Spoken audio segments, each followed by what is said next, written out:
my next question is a somewhat soft one. So recently, the Korean culture become the widely known and popular around the world, not only the K-pop, but also the K-drama and K-movie.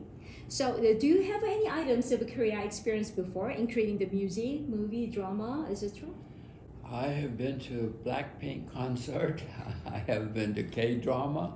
I have been to K-pop concerts. My children taught me all about K-pop and K-drama. So yes, everybody in the world knows about K-pop and K-drama now. Oh yeah. And many people in the world like Korean food. They're learning about Korean food. No, and if they ever come here, they will say, wow, there are a lot of beautiful places in Korea. So no, Korea's, when you open the DMZ, this is going to be the hottest tourist country in the world for a while. Korea has never been on the world tourism map for many reasons. But once it opens, people will say, some people will say, let's go see. What is it? And when they come, they will see beautiful sights, natural sights, man-made sights. Some people will like the food. It'll be very, K-pop, K-drama, it'll be very exciting. I think that the more people from the world go to the Korean fans. And it seems like Korea gradually becoming some kind of the cultural powerhouse. So what do you think about the economic value of Korean cultural items, cultural contents? Well, you don't have to ask me. You ask my children. Oh. You ask young people. They will tell you. They all know about K-pop. They all know about it. It's happening. It's happening for whatever reason. First of all, it's good.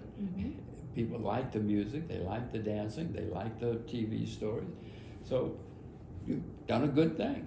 It's not me. Who cares about me? You. You did it. Korea did it. So is it easy to guess or experience Korean culture in Singapore too? Oh yeah. We don't have a TV in my house, but my children on the internet can watch everything, and they do. I see. Yeah, I heard that your two girls also kind of fan of the big BLACKPINK. Yes, that's how I heard about BLACKPINK. I never heard of BLACKPINK, so my daughters taught me about BLACKPINK. I hope you keep your support to the Korean culture too.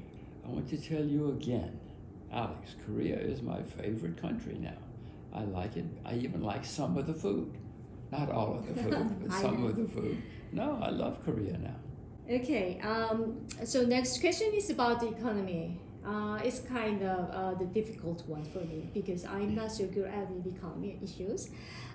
From last year, I heard so many stories about the cryptocurrency and the blockchain, the NFT, etc.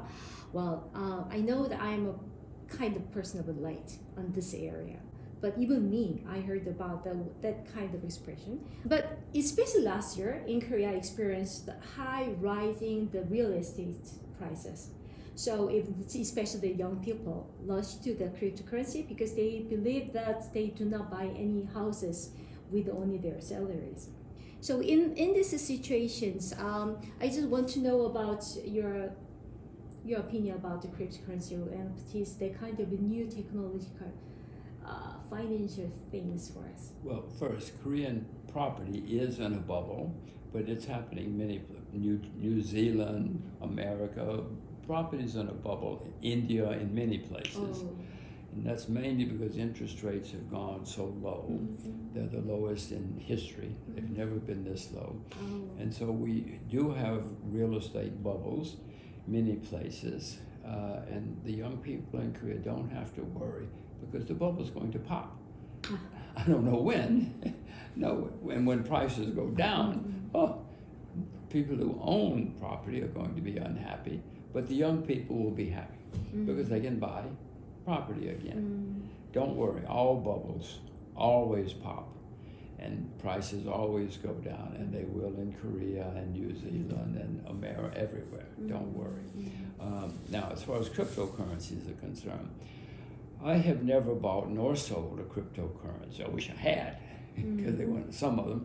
But you know, Alex, a lot of cryptocurrencies have already disappeared and gone to zero.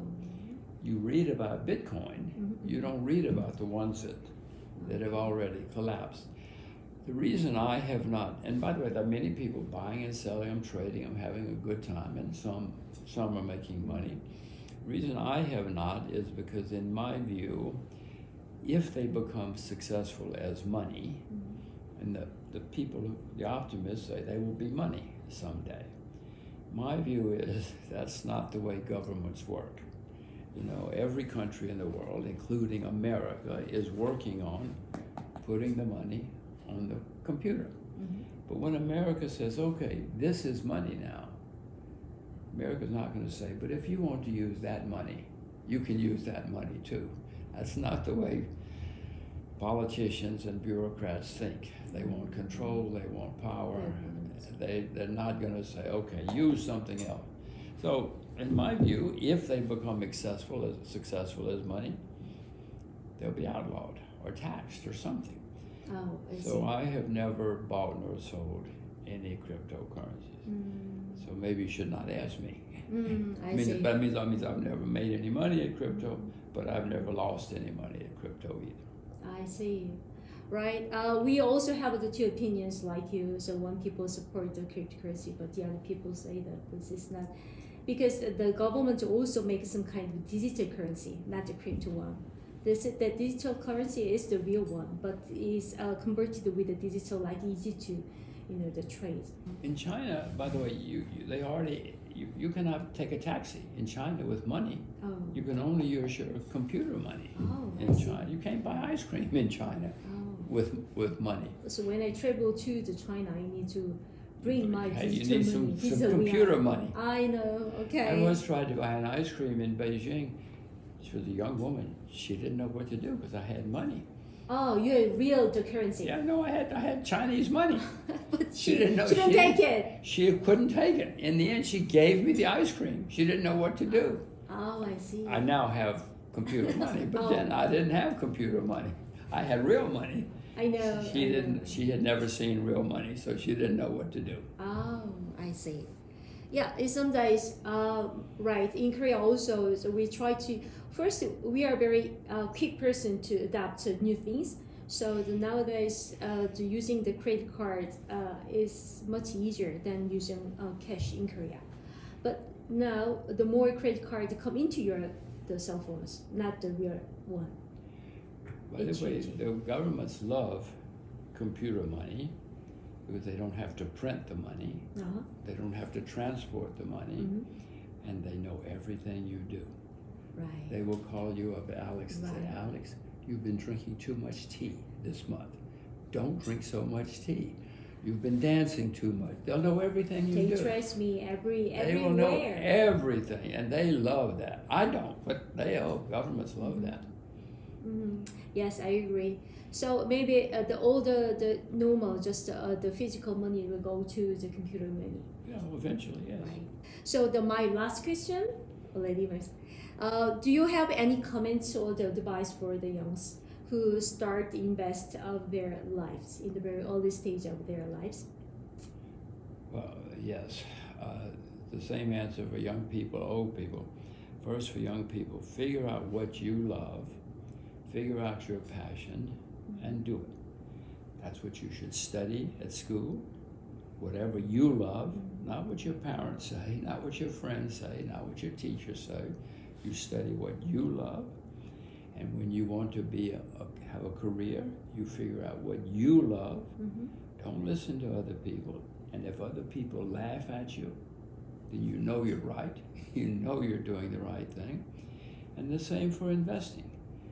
Everybody knows a lot about something, whether it's fashion or cars or something. That's what you should invest in. You should not listen to people like me or you or anybody. You only invest in what you know a lot about, because you already know a lot about it. If you listen to hot tips, you're going to lose all your money. But if you stay with what you know, you'll be very, very successful as a profession, as a person, as an investor, everything. Now somebody might say, well, that's boring. Be boring. Be boring if you want to be rich. If you want to be successful, stay with what you know, not what I say, not what the computer says, what you know. Oh, I see. Great advice. So And especially if people laugh at you, then you know you're right. Because someday they're going to call you and say, "Oh, Alex, I see you're very rich." wow, I'm very expecting. I'm very expecting. So as you mentioned, just to figure out what I am really want, what I am really love. When I do something I really love, and maybe the money or the rich will follow us later. The money will find you if you do what you love. Wow. And you know what? If you don't get rich, it doesn't matter. You're happy. Right. And if you're happy, you don't care. Right. If you're a happy person, you don't care if you're rich. I see. You're just very happy. I see. I am very grateful on your really insightful, great advice. Even I am not so young generation, but still, in rest of my life, I will do my things, my work as I love, and then Right. I am happy first, and then later, who knows, can be a rich. Well, the people who are happy are the ones who are successful because they have fun. And as I say, even if they're not rich, they're happy. They don't care.